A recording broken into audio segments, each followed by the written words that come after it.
Olá, vamos iniciar mais um Safras de Histórias. Eu sou Ana Lívia Leal e esse é o podcast da Expocacer, conectando conhecimento, campo e resultados.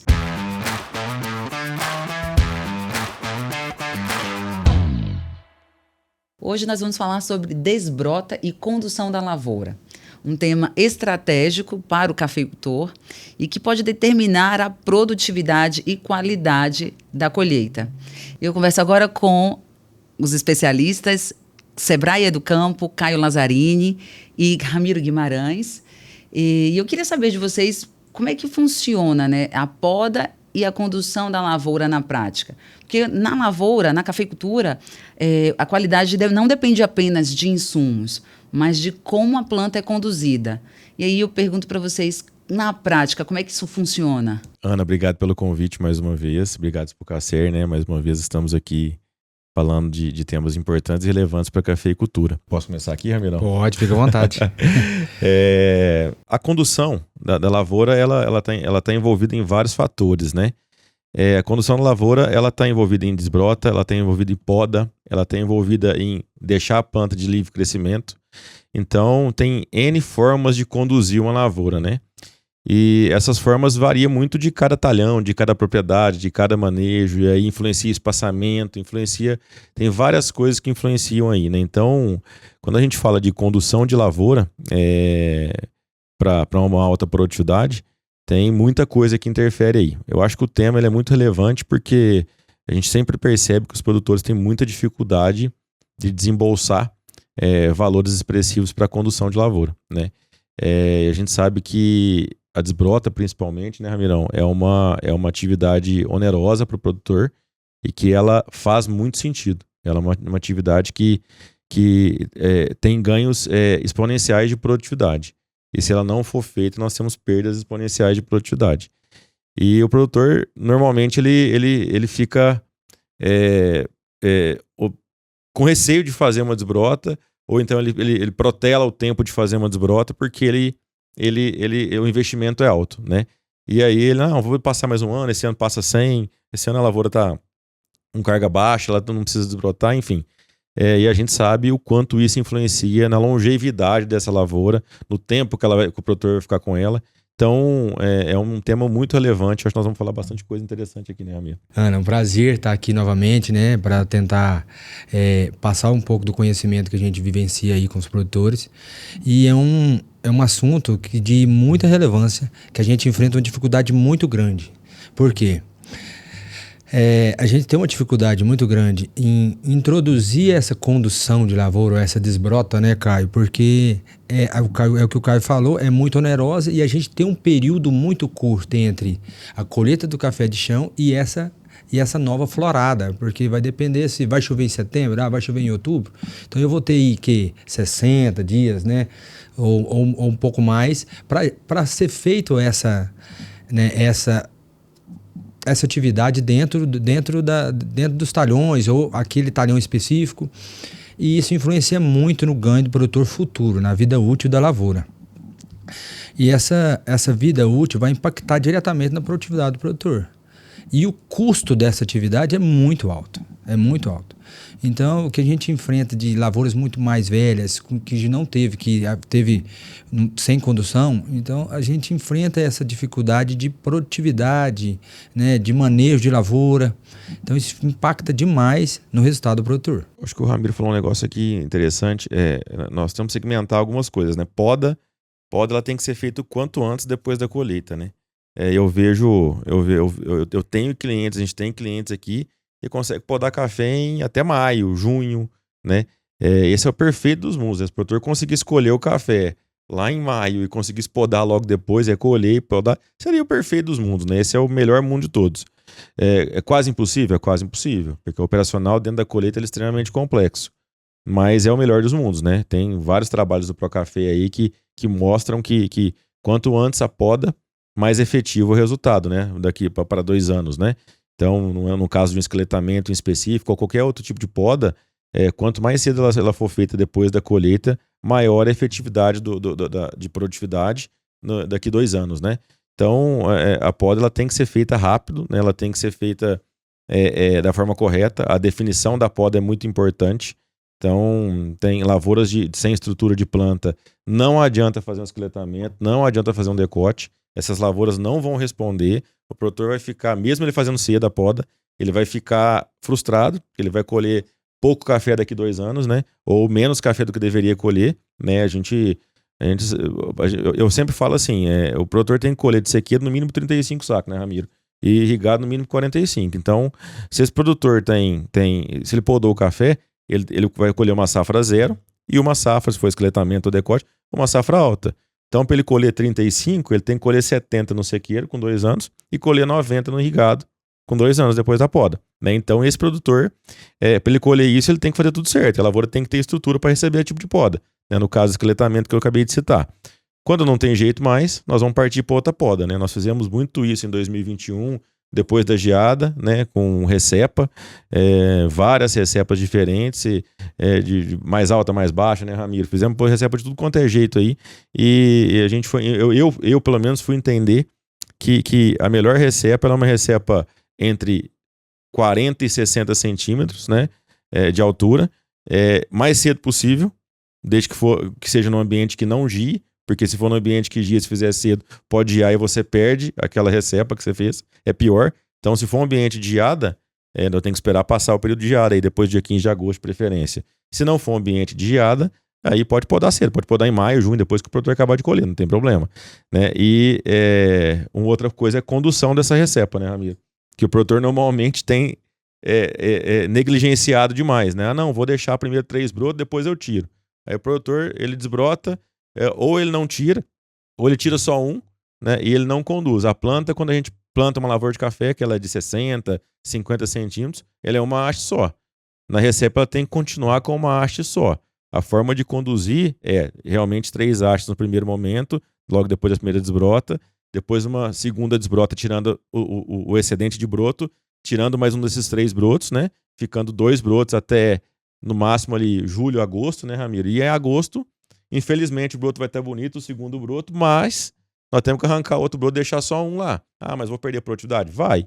Um pouco você vai. Mas você vai ganhar longevidade na lavoura. O produtor que poda e que faz recepa e deixa 2 brotos, ele vai ter uma lavoura daqui 5 anos atrapalhada de novo. Ele vai ter que fazer um esqueletamento, ou então ele vai ter que recepar de novo, né? Então, a poda, e principalmente recepa, ela é uma lavoura de condução de um ramo só, de um broto só. Isso não tem dúvida, né, amigo? E outra coisa que a gente enfrenta, que eu falei um pouco também, é que o parque cafeeiro de patrocínio agora que está começando a ser renovado. Então, muitas lavouras mais velhas, lavouras que infelizmente não foram possíveis fazer condução. Entendeu? Então, o potencial produtivo cai muito, Ana, entendeu? Em relação quando eu não consigo fazer essa condução. E o produtor tem que ter em mente que a desbrota, ela não é despesa, ela é investimento. Ela é um investimento a longo prazo. Entendeu? Você vai ter o custo do ano, você vai ter. Então, se você não consegue desbrotar toda a sua lavoura, investe nas lavouras que têm maior potencial. Lavouras mais novas, lavouras que vão ter uma vida útil mais longa. Entendeu? Porque ela vai te responder em produção. Com certeza ela vai te responder em produção. Entendeu? Então, e outra coisa, fator determinante para a desbrota é mão de obra. Hoje, a gente não consegue mão de obra qualificada ou direcionada para fazer desbrota. Entendeu? Então, é muito complicado. É uma atividade muito importante, muito onerosa e de difícil acesso a fazer. Porque não tem essa mão de obra específica. Já não está tendo mão de obra para colheita, quanto mais para desbrota. Por isso que o produtor, normalmente, né, Ramiro, ele para de fazer. Ele chega num ponto que ele para de fazer, porque não. Tá muito difícil arrumar mão de obra, a mão de obra tá muito ruim, né? Ou muito cara, entendeu? Muito cara. Entendeu? O custo dessa mão de obra é muito alto. Então o produtor opta por não fazer. Ou então ele visualiza que ele vai colher alto num ano, baixo no outro e alto no próximo, né? Vamos pôr 3 safras, alto, baixo e alto. Mas ao longo dos anos ele vai perdendo ramos produtivos, né, Caio? Porque a planta vai evoluindo sem condução de ramos, ele vai perdendo esses ramos plagiotrópicos, que impacta diretamente no potencial no produtivo, né, e na evolução de lavoura. Eu falo muito, para dar um exemplo para o produtor, né? O produtor entende muito quem é da roça sabe. Gado, né? assim, para mim, o café com broto é igual uma vaca com carrapato. A vaca com carrapato vai dar leite igual uma vaca sem carrapato? Ou vai engordar igual uma vaca sem carrapato ou um boi? Com certeza não. O carrapato é uma coisa que tá ali que não era pra estar, entendeu? Então ele tá tirando alguma coisa que o animal tinha que ter. Então é a mesma coisa a planta. Pra mim o broto é um carrapato, né? Então mais o linguajar da roça é isso. O broto é um carrapato pra planta ali. Então com certeza ele tá tirando o teto produtivo do produtor. Então tem que tirar. Esse broto tem que sair da lavoura. Interessante. E o que acontece com o broto, mano? Como ele tá, né, ele sai do caule da planta, então ele alimenta primeiro que o restante das plantas, né, cara? Então, geralmente, o produtor visualiza um potencial produtivo muito alto naquele broto, mas ele não tem rendimento, né? Rendimento de roseta, rendimento de crescimento. Ele fica bonito, ele tem potencial, ele emite gema produtiva, mas ele não vai dar a produção esperada. Ele mascara um pouco, né, aquela produtividade esperada. Bacana, gostei dos exemplos, entendi. Agora eu pergunto para vocês, qual a função fisiológica da desbrota na arquitetura do cafeeiro? A função fisiológica é isso, ele manter a planta num porte adequado, né? A desbrota é isso, é conduzir a planta de uma forma adequada que ela expresse a maior produtividade possível. Na fisiologia da planta, não é adequado conduzir com mais hastes do arábica, né? Do conilon até mas do robusta, né? Mas do arábica não. O arábica a gente trabalha com uma haste só. E em todas as pesquisas que existem desde 1960, 1970, mostram que a condução de haste única no arábica é a forma de conduzir. E o que o produtor precisa observar para tomar a decisão, né? De desbrota, de poda? Da desbrota, se tem broto, se não tem, né, Ramiro? Acho que não tem outra. Se tem broto, se não tem. Se tiver broto, tem que tirar, né? O que normalmente eu tenho indicado para o produtor? Lavouras de porte baixo, que dão menos broto, né? Catuai, um arara, um IAC 125, esses cafés. Os sashimoris, na verdade, dão menos brotos, né? E o catuai também, ele não dá tanto broto assim. Esses cultivares de porte baixo, exceto catucaí, eu recomendo a gente fazer a desbrota depois da parte da safra alta, normalmente, né? E aí a gente consegue fazer só uma desbrota a cada 2 anos. A gente faz uma desbrota lá em novembro, dezembro, até janeiro, né? A planta ela sai de uma safra alta, ela sai desfolhada, ela dá broto. E depois que ela vem com os brotos ali, a gente consegue remover, ela enfolha um pouco, fecha um pouco e o produtor consegue desbrotar e não ter que refazer essa desbrota num segundo tempo, porque a lavoura já estava fechada, enfolhada, né? Então eu prefiro fazer essa desbrota um pouquinho mais tarde ali, novembro, dezembro, talvez até janeiro, neste caso. Nas lavouras de porte alto e catucaís no geral, aí não tem jeito. Aí é todo ano, não tem jeito. Não tem jeito de passar um ano seno, não. É todo ano mesmo. E aí o investimento é mais alto, né? São lavouras de teto produtivo legal também, mas são lavouras que exigem mais condução de planta, né? Com relação à poda, vai depender muito da estrutura da planta, né? O que ela te mostra. Por exemplo, o que a gente enfrenta muito é uma perca excessiva de saia, porque a planta vai crescendo, né? Sem sentido, sem desbrota, então ela tende a crescer ponteiro e produzir mais ponteiro. Então, o fato da colheita mecanizada, então eu sempre tenho que estar trabalhando com essa colhedora um pouco mais alta e eu perco um pouquinho da estrutura de saia. Eu perdendo essa estrutura de saia, né, eu perco o ramo produtivo. Entendeu? Então, a que altura que eu vou cortar? Essa análise vai me mostrar a que altura que eu vou fazer o decote. Entendeu? E o que a gente enfrenta muito é de podas escaletamento muito estreito. E esse escaletamento não é o recomendado. Entendeu? Hoje está trabalhando aí de largura, né, de tronco, na faixa de 65 a 70 centímetros, né, que é o melhor resultado.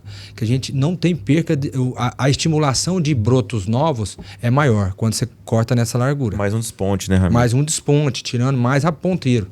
Se você antes, na literatura anterior, era padronizado 40 centímetros, né? Hoje já mudou totalmente, né, a metodologia de poda e é observado que esse desponte, ele traz uma produtividade maior e uma resposta em produção mais rápida. É um retorno também da lavoura mais rápido, porque, na verdade, se você faz uma poda muito drástica, né, mesmo que a lavoura tenha ramos plagiotrópicos suficientes para receber essa poda, ela tem maior emissão de brotos, porque ela fica mais exposta. E aí o custo fica bem mais alto de condução também da desbrota, né? Então a gente tem feito uma poda um pouco mais larga, deixando a planta com um pouco mais de folha, e com essas folhas lá ela tem uma volta, um retorno de enfolhamento mais rápido e, consequentemente, né, a emissão de internódios mais rápido e também uma redução de desbrota, né? Porque ela tem mais folha, ela reservou mais folha, fica menos entrada de sol ali naquela planta. E esse crescimento varia muito também de variedade para variedade, né, cara? Tem variedades que respondem mais a esse processo de esqueletamento, igual o Mundo Novo principalmente, que responde mais rápido. E a gente tem usado também, nessas decote, às vezes para estruturar um pouco mais a parte de saia, de estrutura de planta, fazer um recorte nesses brotos principais no ponteiro, em algumas variedades que você faz uma estrutura de saia, de planta, de formação de ramo lateral maior. Porque você estimula o hormônio de crescimento aí para essas, né, Caio, para essas partes e estimular uma formação de planta mais encorpada com maior potencial. Trazendo isso para a realidade do Cerrado Mineiro, né? As lavouras passaram por muitas adversidades ao longo dessas safras. Como é que está a realidade hoje no Cerrado Mineiro que o Educampo tem acompanhado? O produtor tem protelado um pouco, né, essas podas, essas desbrotas, devido a esses intempéries climáticos, principalmente as geadas que tem tido nos últimos anos, né? Nós tivemos geadas aqui 16, 19, 21, 24 e 25 nós tivemos geada. Nós tivemos 5 geadas de 10 anos para cá, né? Então, esse impacto das geadas, principalmente, tem feito o produtor meio que aquelas lavouras que pegou a geada, o produtor tem deixado um pouco de lado aquelas lavouras. E isso piora a situação do produtor. Porque em vez de ele tentar conduzir... Na verdade, esses locais não tem que ter café, né? O primeiro ponto é esse, mas esse é assunto para um outro podcast. Mas já que tem, né? Infelizmente, a gente não pode conduzir mais ou menos, né? Porque conduzir mais ou menos também é aquela lavoura, quando for um ano bom que não der geada, ela vai vir para uma safra média-baixa. Sempre, né? Quando vai dar geada, vai dar 0. Né? Se for uma geada mais... Agora, se não gear, ela vai dar pouco café. Então, assim, é uma lavoura de teto produtivo baixo, né? Com condução, sem condução ainda é pior. Sem desbrota, sem poda, pior. Então, assim, primeiro é não ter essas lavouras nesses locais, né? Se tiver, infelizmente, tem que investir. Ah, não, eu vou deixar a lavoura abandonada lá, vai, mas você tem que... Ou então você tem que investir pouquíssimo, né? Ou investe com condução, faz tudo certinho e rezar para Deus para não ter outra geada, ou tem que tirar o trato, né? Eu tenho um caso de um cliente em específico, numa baixada, uma fazenda pequena, um produtor médio, que a gente chama aqui, 60 e poucos hectares, e ele tem algumas lavouras de baixada que não compensa ele fazer outra coisa.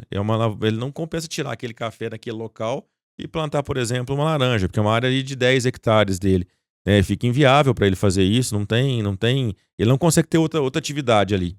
Então, nós optamos por quê? Ele não conduzia a lavoura, ele não está desbrotando, não está conduzindo. Nós também não estamos pondo quase nada na lavoura, nós estamos investindo pouquíssimo nela. O investimento dela é praticamente controle de mato e algumas pulverizações e praticamente pouquíssima coisa em nutrição, né? Com foco em quê? Em reduzir o custo para eu conseguir tirar uma rentabilidade mesmo produzindo pouco naquele local, né? Então é uma estratégia de manejo para aquele caso daquele produtor específico. Quando o café cair de preço, né, que isso vai chegar com certeza, talvez não seja viável ele manter café, aí ele tem que arrancar, né? Então hoje, enquanto o preço ainda está atrativo, tá sendo rentável para ele. Esse talhão mesmo com rentabilidade menor, com esse manejo mais ruim, né? Mas ele tá ganhando dinheiro, ele tá naquele lugar ali. Melhor ele manter a lavoura de café do que ele plantar soja, por exemplo, né? Mas a gente não sabe como é que vai ser para frente o preço. Então tá muito vinculada à gestão, né? Educampo é isso, é gestão econômica e técnica junto, né?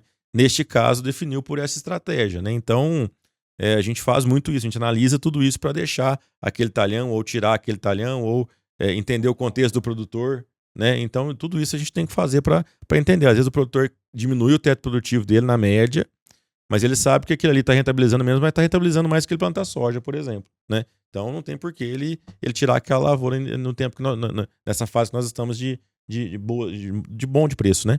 Então, é uma análise meio que contexto do todo. Nós falamos isso várias vezes, né? Que é importante analisar o contexto do todo do produtor, não só a parte técnica, infelizmente. Ou só a parte técnica é mais fácil. Exato. E o que eu falo assim, Ana, hoje a gente enfrenta esses problemas relatados pelo Caio de áreas de baixada, geadas recorrentes. Então, a parte estrutural de planta, a gente perdeu um pouco dessa parte estrutural dessas plantas nessas áreas que vem sofrendo, né, essas geadas, né, ao longo dos anos. E outro fator determinante também é que hoje a cafeicultura está muito rentável, né? Entendeu? Então, isso dificulta um pouco na tomada de decisão de podar ou não podar, entendeu? Eu recepo ou não recepo, ou eu arranco e planto outra lavoura nova, porque o custo de implantação também está muito alto, entendeu? Então, o produtor faz a conta, eu vou colher ali, então a gente faz estrutura, aquele talhão, com a gestão, com a técnica, igual o Caio falou, para que o produtor tenha um retorno econômico dentro daquela produtividade que aquela lavoura pode entregar para ele. Entendeu? Então, a tomada de decisão dessa desbrota, dessa recepa, vinculada muito nessa parte de gestão. Se eu posso ou não, se eu invisto ou não, porque eu sei que realmente aquela lavoura tem o potencial de vai me dar. Então, aí com isso, eu consigo estruturar para o produtor o que ele fazer. Qual que é o direcionamento para ele. O certo é sempre seguir o técnico. Porém, né, existem fatores que são econômicos, que aí isso não tem jeito. Se o cara não tem dinheiro para fazer, como é que ele vai fazer, né? Então, assim, ok se o técnico, certo, nós como agrônomos, né, a gente sabe e entende que o técnico é o que tem que ser seguido. Porém, a gente analisa outras coisas, não só o agronômico e o técnico do produtor, analisa outras coisas. Então, infelizmente, nós temos que tomar decisões também analisando o econômico. Então, o certo é uma coisa, mas nem sempre é o mais viável para aquele momento daquele produtor, né? Tem muito produtor que ainda está numa fase de... Esse produtor principalmente tomou geada, né? Ele está numa fase de aperto, ele está numa fase ele está voltando o negócio dele, né, pro eixo. Então, esse produtor, nós temos que analisar ele diferente dos outros. O produtor que está tranquilo, que não teve problema de geada, esse produtor... ele tem que seguir o técnico perfeito e pronto, acabou. Não tem outro. Por quê? Porque ele tá bem economicamente, ele tá bem, tá com produtividade, então ok. Agora o produtor que tomou geada, ele tá mais sensível. Mais sensível, né, a esse mercado. E outra coisa, esse produtor que sofreu essa geada recorrente, ele é um produtor que está naquele, né, aquele potencial de investimento, porque tem áreas, não sei se o Caio ainda tem, mas eu tenho áreas atendidas que desde 2021 ela não veio com aquela carga, entendeu? A planta perdeu, a parte fisiológica da planta está toda desregulada, entendeu? Ela não deu aquela carga expressiva, mesmo você tentando conduzir ela da melhor forma, ela ainda não veio com a produção assim cheia, para você falar assim, esse produziu agora, não. Entendeu? O produtor ainda sofre os efeitos ainda. Café não gosta de frio, né, Ramiro? Nós estamos cansados de falar isso, né? Café não gosta de frio. Então, assim, se você está numa baixada, saiba que o teu potencial produtivo é mais baixo, né? Aí vai muito da definição, da estratégia do produtor, de N fatores aí, né? Que não tá... Nós vamos tocar outro podcast com isso, com certeza. E quais são os erros mais comuns? Os erros é não conduzir, é não fazer desbrota, é não fazer a poda no momento certo, para atrasar uma poda, por exemplo, não atrasar no tempo de fazer na poda daquele ano, né? É atrasar a poda principalmente por econômico, né? É só uma análise econômica não técnica, entendeu? Ele protela uma poda no curto prazo por econômico, eu vou produzir ano que vem 20 sacos por hectare, eu não vou podar. Mas no longo prazo ele vai perder aquela lavoura muito mais rápido, aquela lavoura que teria uma longevidade de 20 anos, talvez ela vai ter de 15 porque ele não podou no momento correto. Então, ele vai perder dinheiro mais ainda. No curto ele pode rentabilizar um pouquinho, mas no médio e longo prazo ele vai perder dinheiro se ele não fizer a poda. Então, se está no momento de fazer a poda, faça a poda. Mesmo que seja dolorido, meu café tá bonito, vai dar 20 sacos, o café de R$1.500 vai dar 30 mil, paga o custo, sobra um pouquinho, ok. Mas o tecnicamente correto é você fazer a poda agora, porque não, daqui 2 anos ela vai passar da hora de podar. E se ela passar, você vai ter que fazer uma recepa ou arrancar. Ou você vai fazer um esqueletamento porco, né, que não vai adiantar.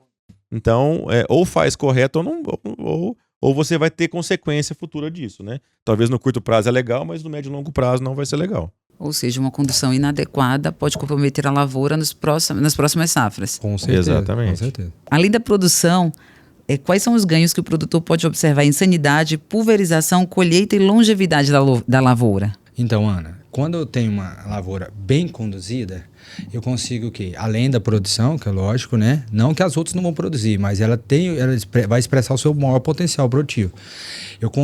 Ela vai ter uma arquitetura de planta melhor, mais adequada. Eu vou conseguir ter fazer essas pulverizações, né? Atingir os meus alvos, né? Dependendo da praga ou da doença, né, vai ser mais direcionado, eu vou ter um controle melhor, a eficiência dessas aplicações vai ser melhor e, consequentemente, vai responder, né, a lavoura vai responder, vai ser bem conduzida, vai responder em crescimento e produtividade. É simples, né? Para mim é o seguinte, fotoassimilado, ele tem que andar dentro da planta, né? Se a planta tiver uma arquitetura gigante, ela tiver um ramo de 1,5 m, aquele ramo de 1,5 m para andar ali dentro é muito mais difícil do que num ramo de um calibre adequado, né? Mais curto, né? Então, assim, aquele nutriente andando dentro da planta ali, ele se desloca com muito mais facilidade se a planta tiver numa arquitetura adequada que se ela não tiver. Então, esse é o primeiro ponto, né, Ramiro? A planta tem que estar adequada. Se tiver com um ramo de 1,5 m, normalmente a gente percebe aqueles 6, 7 par de folha desse tamanhozinho, com internode de menos de um dedo, né? Menos de 1 centímetro. Então, assim, não tem jeito, tem que podar. Esse café já passou de hora de podar, inclusive. Um outro ponto, que eu acho que é um exemplo muito legal, o Amiro falou aqui, a gente consegue atingir o alvo muito melhor. Eu tenho casos de clientes com lavouras sem condução ou com lavouras altas, né, que não têm conseguido efetividade de controle de bicho mineiro. Aí ele fala, não, o produto é ruim. Né? O produto é ruim, mas vamos lá. Aí você anda com o cara na lavoura dele, ele tem cafés velhos, altos, cafés mais novos. Café novo não tem 0 de bicho mineiro, 0. O tratamento foi assim, parecido, né? Não é igual, mas é parecido, né? Inclusive com alguns produtos iguais. E o produtor, no café alto, ele não consegue manejar o bicho mineiro.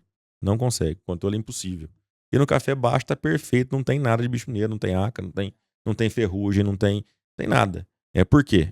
Porque ele não consegue atingir o alvo, infelizmente, né? O café é muito alto, a planta é muito alta, não tem pulverizador que chega. Não tem ponta que coloca essa gota lá na frente, lá em cima do pé de café. Então esse ano teve demais, né? Ferrugem de ponteiro. Não tem ferrugem no bacheiro, tem lavoura, e tem ferrugem no ponteiro. Não atingiu o alvo. Então, assim, é muito claro isso, né? Então, assim, a gente sabendo disso, a condução de planta se faz muito mais importante, né? E com isso a sanidade da lavoura fica muito melhor. E o que a Educampo traz para a gente de resultados das lavouras que realizam esse manejo corretamente? Que conseguem fazer a poda, desbrota, a condução no tempo correto? Nós fizemos uma análise do Educampo esse ano no relatório analítico, foi muito legal.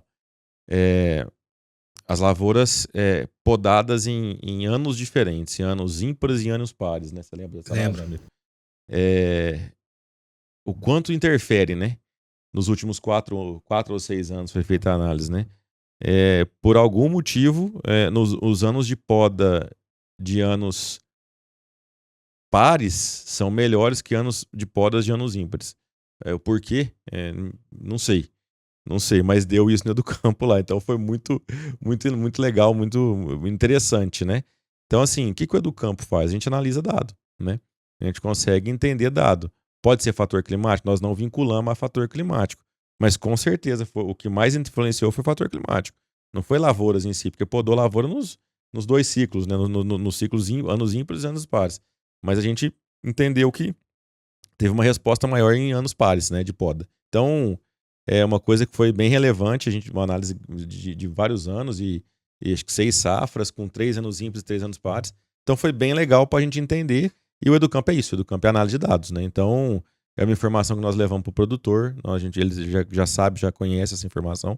Então, a gente auxilia nessas tomadas de decisão. E esses dados auxiliam a gente a direcionar a melhor forma de conduzir para esse produtor.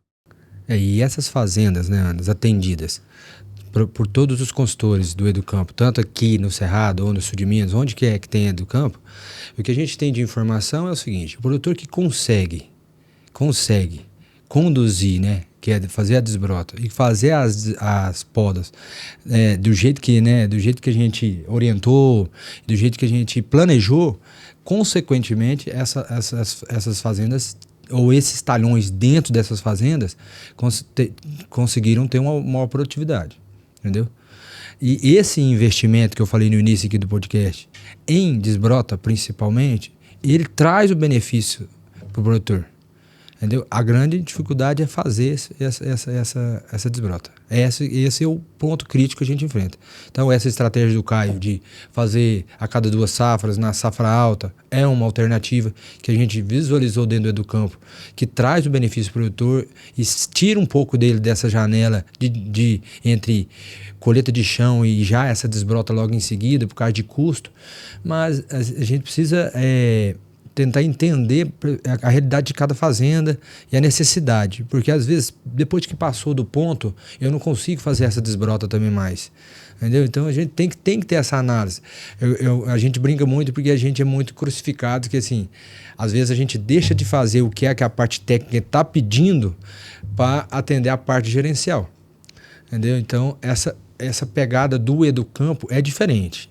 Entendeu? A gente vai orientar dentro do que o que a gente conhece, da vivência.